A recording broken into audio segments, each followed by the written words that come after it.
भीमाशंकरच्या strawberry आता पिंपरी चिंचवडच्या एल्प्रो mall मध्ये मिळतात आहेत. हे गाईज मी प्रजिता बुरुड. तर आमचे आदिवासी उद्योजक एल्प्रो मॉल मध्ये स्ट्रॉबेरी फेस्टिवल मध्ये स्ट्रॉबेरीच नाही तर अजून काय काय घेऊन आलेत ना ते पाहू. स्ट्रॉबेरी चिक्की, गोल्डन बेरी, स्वतः विणलेल्या टोपल्या, मोहाच्या फुलांपासून बनवलेले 8 ते 10 प्रोडक्ट्स यांच्याकडे होते.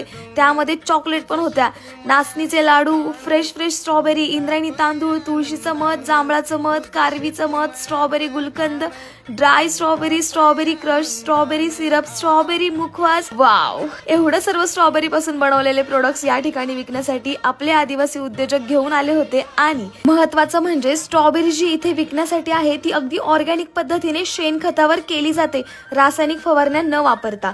आज पहिलाच दिवस होता या स्ट्रॉबेरी फेस्टिवलचा आणि मोठ्या प्रमाणात या ठिकाणी आपल्या आदिवासी बांधवांकडून सर्व पदार्थ खरेदी करण्यासाठी खूप गर्दी झाली होती. त्यामुळे आपल्या आदिवासी उद्योजकांच्या चेहऱ्यावर किती आनंद होता तो तर पहा. पिंपरी चिंचवड मध्ये हे स्ट्रॉबेरी फेस्टिवल एल्प्रो मॉलला एकच दिवस आहे, म्हणजे रविवारी 5 एप्रिलला शेवटचा दिवस आहे. लवकर व्हिजिट करा आणि स्ट्रॉबेरी खरेदी करा. आता इकडे आपले आदिवासी शेतकरी उद्योजक कुठकुठून आले होते ना ते पहा.